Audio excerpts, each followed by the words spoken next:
Good morning students. DSN international senior secondary school Begur की ओर से आयोजित ऑनलाइन क्लासेस में मैं आपका हार्दिक स्वागत करती हूँ। आज कक्षा 9 विषय सामाजिक विज्ञान, जो कि आपके पाठ्य पुस्तक है राजस्थान का स्वतंत्रता आंदोलन एवं शौर्य परंपरा। इसका जो प्रथम अध्याय है वह है 1857 की क्रांति। उसके बारे में पिछले वीडियो में हमने पढ़ा था। आज हम इससे आगे पढ़ेंगे कि राजस्थान में क्रांति के समय ब्रिटिश पॉलिटिकल एजेंट कौन कौन थे। तो आप अपने नोटबुक में इन महत्वपूर्ण बिंदुओं को जरूर नोट करेंगे।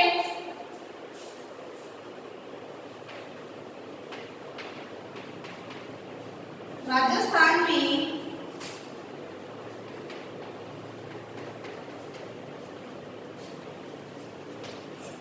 क्रांति के समय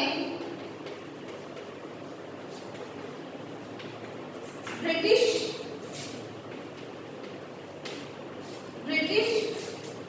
पॉलिटिकल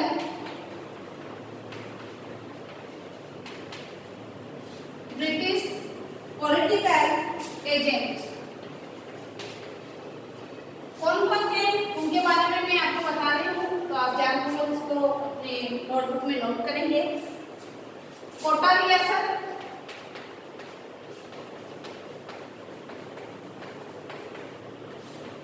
दूसरे नंबर पे थी जोधपुर रियासत, भरतपुर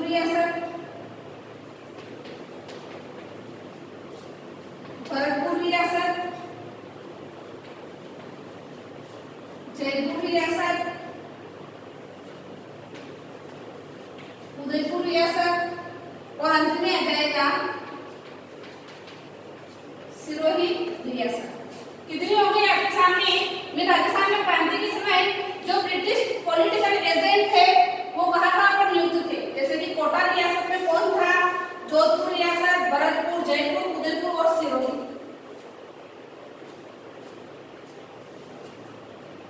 इनके आगे मैं लिख रही हूँ मेजर बर्टन,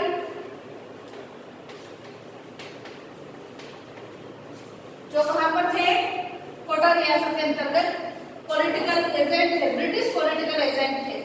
दूसरे नंबर पर है जोधपुर रियासत, मैकमेसन। आगे है भरतपुर रियासत, मॉरिसन।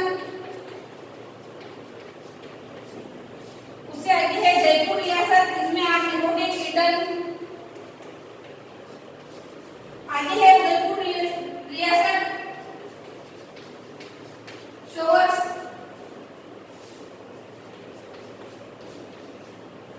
आगे है सिरोही रियासत, जेटी हॉल।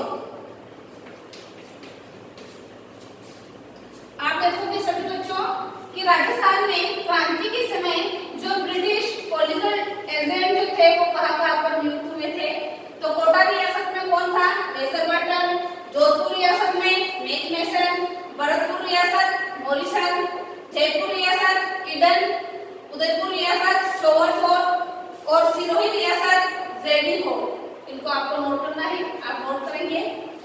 राजनीतिक आधिपत्य स्थापित करने के पश्चात अंग्रेज सरकार ब्रिटिश भारत की भांति राजस्थान पर भी सांस्कृतिक विजय प्राप्त करने की इच्छा रखती थी और उस समय वह उत्सुक हो उठी थी इस पर अपना अधिकार स्थापित करने के लिए। ब्रिटिश सरकार ने सामाजिक सुधार के लिए प्रचलित परंपराओं, अब कौन कौन सी परंपराएं थी, कौन कौन से रीति रिवाज थे और कौन कौन से कुरीतियां थी जिनको समाप्त करने के लिए उन्होंने कदम उठाए थे। तो इन कुरीतियों में कौन कौन सी आती थी, कन्यावध,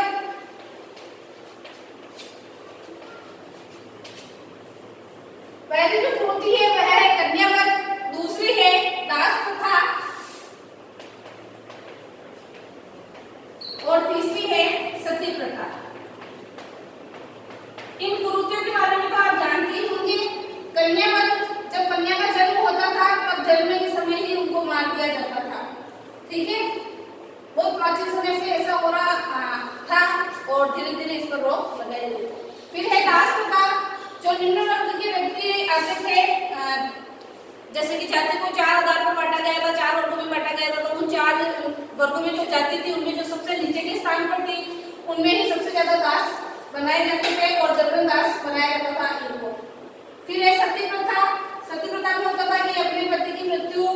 बाद उसकी पत्नी को भी साथ में ही जला दिया जाता था। तो जो तीनों ही कुप्रथाएं हैं, ठीक है, कन्यावध, दास प्रथा और सती प्रथा, इनको रोकने के लिए समय समय पर अनेक कानून बनाए गए हैं। इस दिशा में उठाए गए कदमों से जनता यह समझने लगी कि अंग्रेजी सरकार जो है वह राजस्थान के सामाजिक ढांचे को विघटित करना चाहते हैं।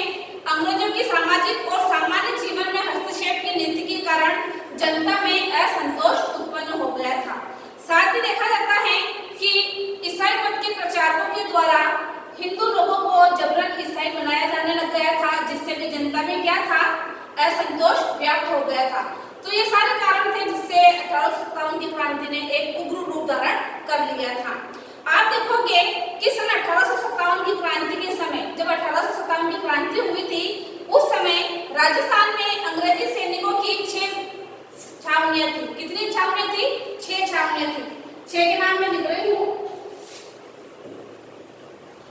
अगले क्लास में प्रश्न में अगर पूछ लिया जाता है तो आपको वहां पर लिखना है कि 6 छावनियां थी। 1857 की क्रांति जब शुरू हुई थी उस समय के बारे में, तो कौन कौन सी थी वह आप लिखोगे। जो 6 छावनियां हैं,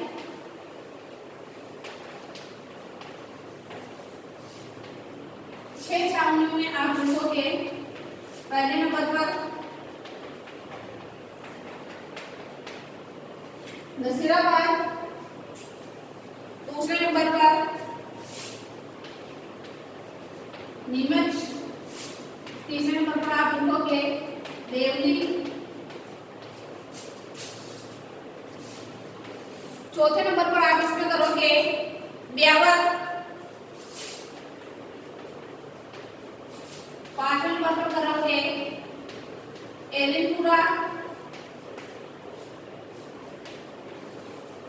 एलिनपुरा में छावनी थी, और छठे नंबर पर करोगे आप खेरवाड़ा।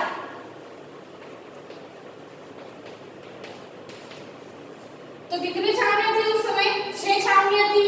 सबसे पहले नसीराबाद, दूसरे नंबर पर नीमच, तीसरे नंबर पर देवली, चौथे नंबर पर ब्यावर, पांचवें नंबर पर एलिनपुरा और छठे नंबर पर क्या थी? खेरवाड़ा थी। इन सब छावनियों में लगभग 5000 सैनिक थे, किंतु किसी भी छावनी में कोई अंग्रेज सैनिक नहीं था।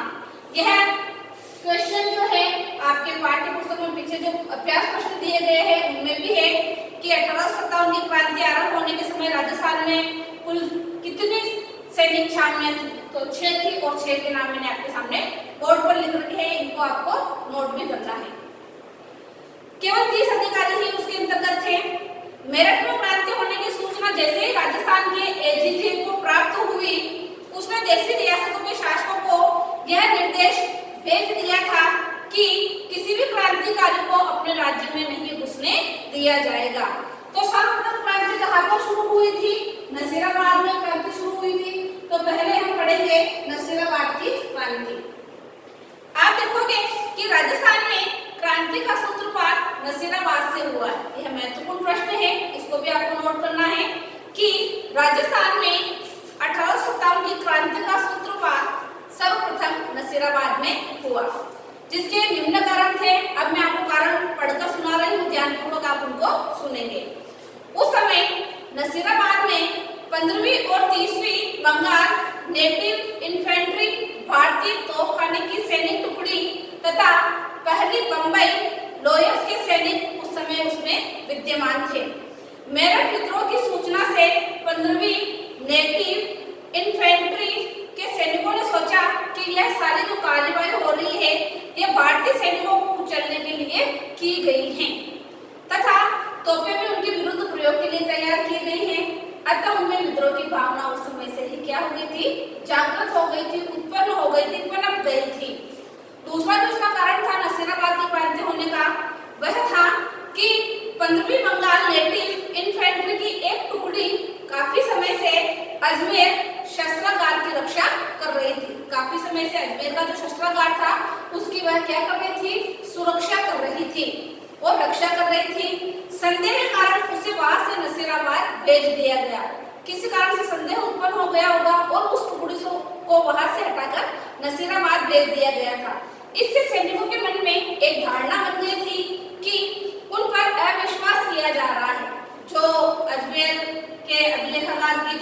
प्रकार की जो रक्षा कर रहे थे उन सैनिकों को वहां से हटाकर कहाँ भेज दिया गया था, नसीराबाद भेज दिया गया था। तो उन सैनिकों के मन में आ गया कि ये शायद हमारे ऊपर क्या कर रहे हैं कि विश्वास नहीं कर रहे हैं, इस कारण से हमें यहाँ से हटा दिया है, अर्थात अविश्वास किया जा रहा है। अथवा ब्रिटिश उत्तराधिकारियों से अर्थात जो वहां के अधिकारी थे उनसे नाराज हो गए और इस कारण नसीराबाद में भी क्रांति का सूत्रपात हो गया। तीसरा पॉइंट इसमें आप देखेंगे कि उन दिनों बाजारों और छावनियों में बंगाल दिल्ली के संदेशवाहक साधु और फकीरों के वेश में घूमा करते थे, भ्रमण किया करते थे और उन्होंने चर्बी वाले कारतूस जो होते हैं उनके विरुद्ध आवाज उठाई थी, साथ ही संदेश को प्रचारित भी किया था। भारतीय सैनिकों ने सोचा कि अंग्रेज उन्हें धोखे से ईसाई बनाना चाहते हैं। यह धोखा ही था क्योंकि जो सैनिक उन औजारों का इस्तेमाल करते थे, बंदूकों का, तो उन राइफल्स को मुंह से खोलना पड़ता था और उस पर गाय और सूअर की चर्बी लगी हुई रहती थी, तो इससे उनके धार्मिक भावना पर ठेस पहुंच रही थी और इस कारण से भी क्या हो गया था, क्रांति का सूत्रपात हो गया था। इस धार्मिक भावना के कारण भी उत्तेजना फैली और क्रांति का रूप धारण कर लिया। भारतीय सैनिकों पर नियंत्रण रखने के लिए बाहर से यूरोपियन सेना और कुछ तोपें भी मंगवाई गई थी। उस समय कुछ तोपें बाहर से भी मंगवाई गई थी भारतीय सेना के ऊपर देख रेख रखने के हिसाब से। इस तथ्य को गुप्त रखा गया। बाद में जब यह बात प्रकट हुई तो वहां की जो सेना थी उनमें उत्तेजना फैल गई, आक्रोश फैल गया और सैनिकों के प्रति अर्थात ब्रिटिश सेना के प्रति उनमें एक आक्रोश की भावना पनप गई थी।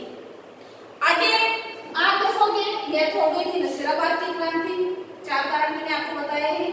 फिर हुई थी नीमच में क्रांति। नीमच में क्रांति किस कारण से हुई थी इसके बारे में आप ध्यानपूर्वक देखोगे कि नसीराबाद की क्रांति की सूचना जब नीमच पहुंची कि सबको पता चला कि नसीराबाद में इस प्रकार से क्रांति हो गई है, ये वहां के कारण थे, तो जब ये सूचना नीमच पहुंची तो नीमच में भी क्रांति का अलग ही नजरिया उस समय देखने को मिला था।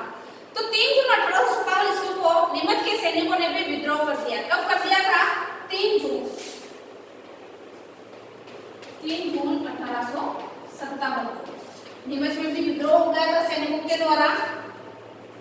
क्रांतिकारियों ने छावनी को खूब लूटा तथा उसमें आग भी लगा दी।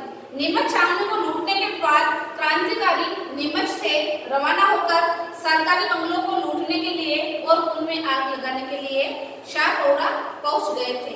नीमच से क्रांतिकारियों के चले जाने के पश्चात एजीजी लॉरेंस के निर्देश पर कप्तान शोवर्स ने कोटा, बूंदी और मेवाड़ की राजकीय फौजों की सहायता के लिए 8 जून 1857 ईस्वी को नीमच पर पुनः अधिकार कर लिया था।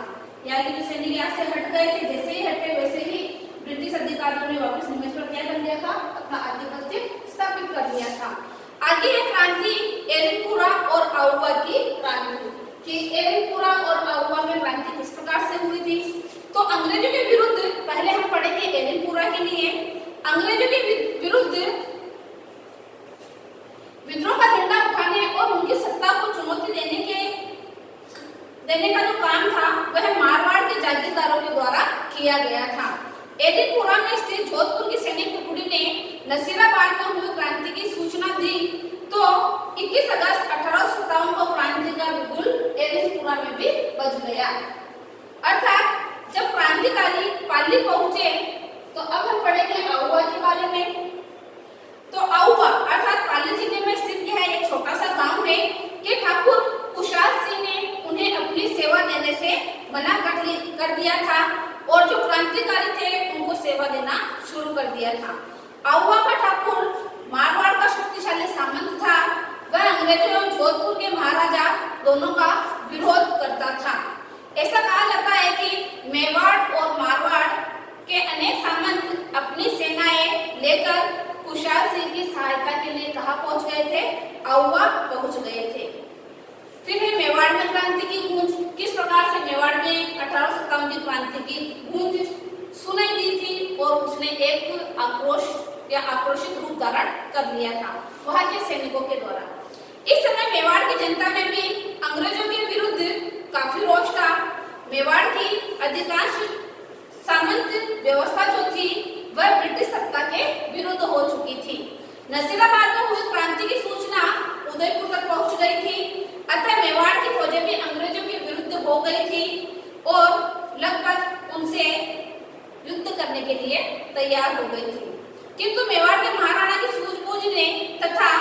अंग्रेज कप्तान शोवर्स के कठोर रुख के कारण स्थिति बिगड़ने से उस समय संभाल ली गई थी। इस समय महाराणा व कंपनी सरकार दोनों को ही मेवाड़ के सामंतों से काफी भय था। इसके बाद आप देखोगे कि कोटा में क्रांति 1857 में जो क्रांति हुई है कोटा में किस प्रकार हुई थी। आप देखोगे कि राजस्थान के राज्यों में हुई 1857 ईस्वी की क्रांति में कोटा का महत्वपूर्ण स्थान है। इसका महत्वपूर्ण स्थान है, कोटा का महत्वपूर्ण स्थान है।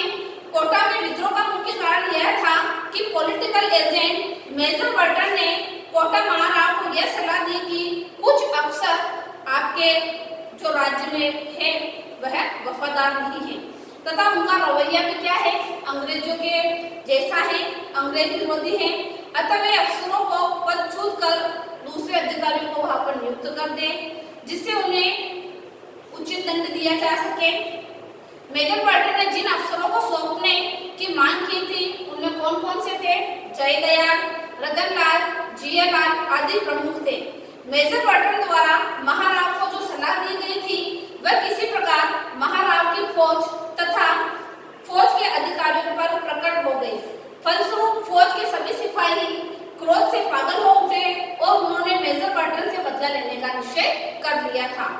उसके अनुसार 15 अक्टूबर 1857 ईस्वी को कोटा के सैनिकों ने क्रांति का बिगुल बजा दिया था।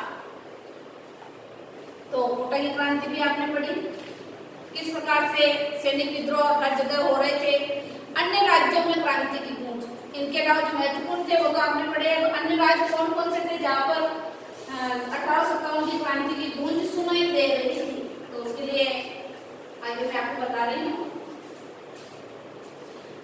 अन्य राज्यों में क्रांति की गूंज,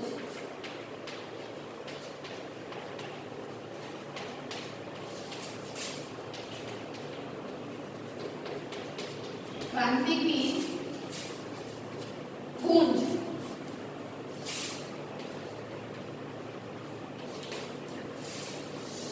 जो राज्य मैंने बताए हैं उनके अलावा आप देखेंगे कि राजस्थान में 1857 ईस्वी की क्रांति केवल मारवाड़, मेवाड़ तथा कोटा तक ही सीमित नहीं रही थी, अभी तो इसकी गूंज राजस्थान के अन्य राज्यों में भी सुनाई देने लग गई थी।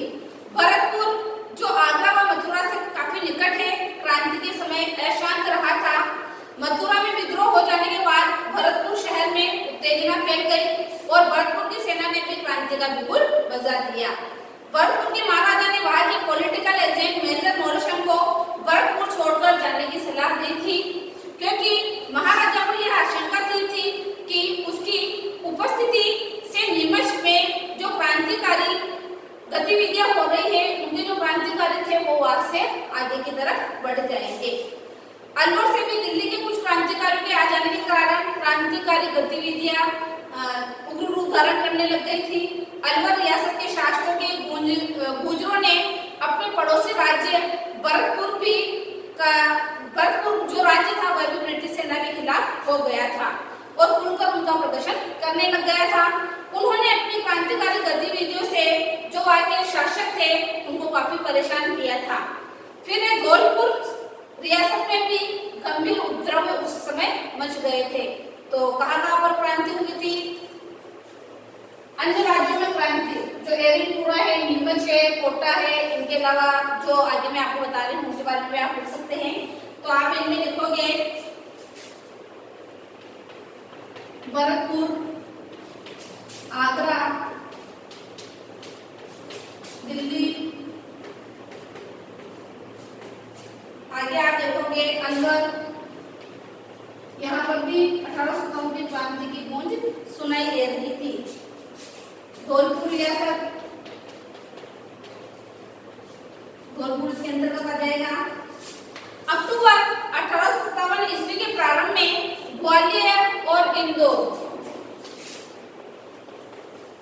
ग्वालियर, इंदौर, इन स्थानों पर भी क्या है? क्रांति की गूंज सुनाई दे रही थी। क्रांतिकारियों के प्रति सहानुभूति के कारण धौलपुर रियासत की सेना तथा अनेक अधिकारी राजा का साथ छोड़कर क्रांतिकारियों से मिल गए थे, जिससे धौलपुर की सत्ता क्या हो गई थी? खत्म खतरे में पड़ गई थी। क्रांतिकारियों ने धौलपुर को खूब लूटा, खूब लूटपाट की उस समय। उन्होंने वहां के राजा को घेर कर जान से मारने की धमकी भी दे दी थी। विवश होकर राजा को क्रांतिकारियों की मांगे स्वीकार करनी पड़ी। धौलपुर में इन क्रांतिकारियों ने रामचंद्र और हीरालाल के नेतृत्व में राजा की अधिकांश तोपों पर अधिकार कर लिया था और उनकी सहायता से आगरा पर भी आक्रमण कर दिया था। यह स्थिति तब तक बनी रही जब तक दिसंबर में पटियाला के शासक द्वारा भेजी गई सेना की सहायता से धौलपुर में व्यवस्था स्थापित नहीं हो गई थी। तो जयपुर टोंक सब स्थानों पर क्रांति ने उभर धारण कर लिया था। अब है जो 1857 की क्रांति हुई थी उसमें सलूबर और कोठारिया का क्या योगदान रहा है। 1857 की क्रांति में सलूबर और कोठारिया का योगदान।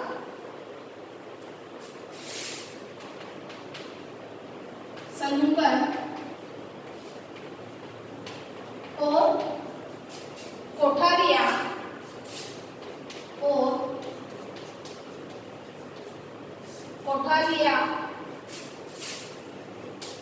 का योगदान। सलूबर और कोठारिया का 1857 की क्रांति में क्या योगदान रहा था, इसके बारे में मैं आपको बता रही हूँ कि आहुआ अर्थात जोधपुर के ठाकुर कुशाल सिंह से प्रेरणा लेकर मेवाड़ के दो प्रमुख सामंतों सलूबर के रावत केसरी सिंह और कोठारिया के, अब यहाँ के शासक कौन कौन थे उनके बारे में आप लिख लीजिए। मेवाड़ के दो प्रमुख सामंतों, सलूबर का तो आप लिखोगे, सलूबर का शासन जो हुआ है उसके बारे में आप लिखोगे। सलूबर रावत केसरी सिंह है, रावत केसरी सिंह है और कोठारिया क्या आप लिखोगे, कोठारिया के अंदर आप लिखोगे कोठारिया ने रावत जोत सिंह है, रावत जोत सिंह है। अर्थात सलूबर के तो रावत केसरी सिंह ने महत्वपूर्ण योगदान दिया था और कोठारिया के रावत जोत सिंह ने महत्वपूर्ण योगदान दिया था। अर्थात 1857 की ईस्वी के स्वतंत्रता संग्राम में अपना अभूतपूर्व योगदान इन्होंने दिया था। यह सही है कि मारवाड़ के सामंतों की भांति मेवाड़ के सामंतों ने खुलकर क्रांति में भाग नहीं लिया था, किंतु अंग्रेजों का विरोध करने वाले क्रांतिकारी नेताओं तथा ब्रिटिश सत्ता के विरोधी जागीरदारों को सलूबर और कोठारिया के रावतों ने अपने यहाँ शरण दी थी। उन्होंने क्रांतिकारी जो थे अर्थात क्रांतिकारियों के परिवारों को भी आश्रय दिया था। जो क्रांतिकारी थे उनके परिवारों को सलूबर के रावत केसरी सिंह और कोठारिया के रावत जोत सिंह ने आश्रय दिया था, शरण दी थी, उनकी देखभाल की थी, उनकी रक्षा की थी। सलूबर के रावत केसरी सिंह ने आसपास के जागीरदारों को साथ लेकर आउका के ठाकुर कुशाल जो कुशाल सिंह थे स्वतंत्रता यज्ञ में बड़पुर की तरफ से भी उनके द्वारा सहायता की जा रही थी। उदयपुर के महाराजा ने कंपनी सरकार के साथ जो संधि की थी उसमें केसरी सिंह ने उनका खुलकर विरोध किया था। एजी लॉरेंस ने केसरी सिंह की ब्रिटिश विरोधी गतिविधियों को देखकर महाराणा उदयपुर पर यह दबाव बनाया कि उसके विरुद्ध कार्रवाई करें, किंतु महाराणा उसके विरुद्ध कार्रवाई करने का साहस नहीं जुटा पाया था। अगस्त 1858 ईस्वी तक समस्त भारत में विद्रोह कुचल दिया गया। नवंबर 1858 ईस्वी में ईस्ट इंडिया कंपनी ने भारत का शासन ब्रिटिश ताज को सौंप दिया। ब्रिटिश की महारानी अर्थात ब्रिटिशों की तरफ से जो ब्रिटेन की महारानी थी विक्टोरिया की ओर से भारत के सभी नरेशों के अधिकारों एवं विशेषित जो अधिकार थे उनको सुरक्षित रखने का आश्वासन भी उस समय दे दिया गया था। उदयपुर महाराणा ने इसका स्वागत किया और अंग्रेजों के सम्मान में भव्य दावत भी उस समय दी गई थी। अब 1857 की जो क्रांति थी उसकी असफलता के क्या कारण रहे हैं वह मैं आपको लिखा रही हूँ, आप उनको नोट करेंगे। समय से पूर्व शुरू हो गई थी, सभी राज्यों ने एक साथ मिलकर साथ नहीं दिया था। यह इसके कारण आ जाएंगे। 1857 की क्रांति, आप लिखेंगे 1857 की क्रांति की असफलता के कारण, की असफलता के कारण, जो 1857 की क्रांति को असफल हो गई थी उसके कौन कौन से कारण थे? तो राजस्थान में नेताओं ने अंग्रेजों के प्रति झुकाने की प्रवृत्ति का परिचय दिया। आगे आप देखोगे जयपुर, अलवर, भरतपुर, धौलपुर, करौली, सिरोही, टोंक, बीकानेर, डूंगरपुर, बांसवाड़ा और प्रतापगढ़ के शासकों ने विप्लव की आंधी को रोकने के लिए ब्रिटिश सत्ता को सहयोग दिया था। अर्थात सभी के अंदर एक समान भावना नहीं थी, जिसके कारण 1857 की क्रांति क्या हो गई थी? असफल हो गई थी, समय से पूर्व शुरू हो गई थी। मुगल सम्राट बहादुर शाह तथा स्थानीय विद्रोहियों ने राजस्थानी राजा थे को स्वतंत्रता संग्राम का नेतृत्व प्रदान करते हुए उन्हें आमंत्रित किया था, पर इसके बाद भी उन्होंने अंग्रेजों का साथ ही दिया था। तो असफलता का पहला कारण क्या हो जाता है? कुछ देशी शासकों द्वारा अंग्रेजों का साथ देना, अंग्रेजों का साथ देना। दूसरा कारण लिख लेंगे, क्रांति का समय से पूर्व ही होना, क्रांति का समय से पूर्व होना, समय से पूर्व होना, अर्थात जो तारीख निश्चित की गई थी उससे पहले ही हो गई थी। आगे आप देखोगे कि राजस्थान के विद्रोह में आपसी एकता और संपर्क का अभाव था। तीसरा, राजस्थान के क्रांतिकारियों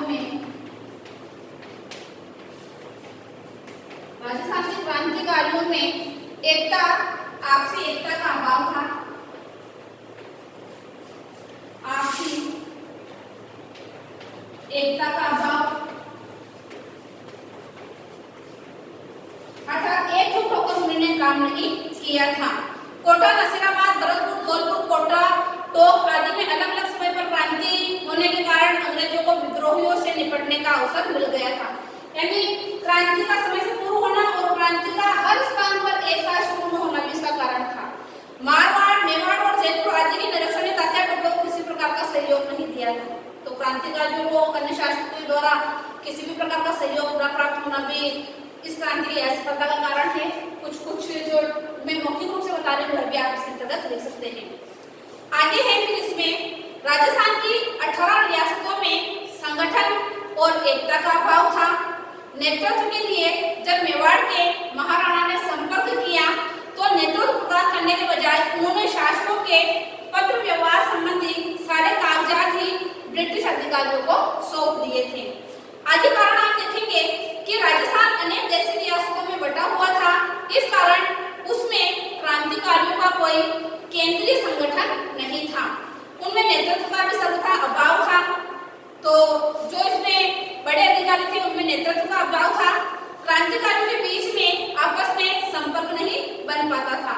अंतिम कारण आप देखेंगे कि अंग्रेजों ने अन्य क्षेत्रों में हुई क्रांति का दमन करते हुए 1858 ईस्वी तक उत्तर भारत के अधिकांश भागों पर उन्हें अपना नियंत्रण स्थापित कर लिया था।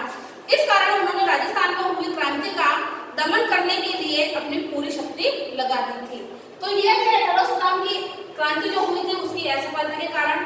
कल मैं आपको पढ़ाऊंगी 1857 की क्रांति में असफलता के परिणाम, जो क्रांति असफल हो गई थी उसके क्या परिणाम निकले। तो इसके बारे में कल की वीडियो में विस्तारित रूप से चर्चा करेंगे।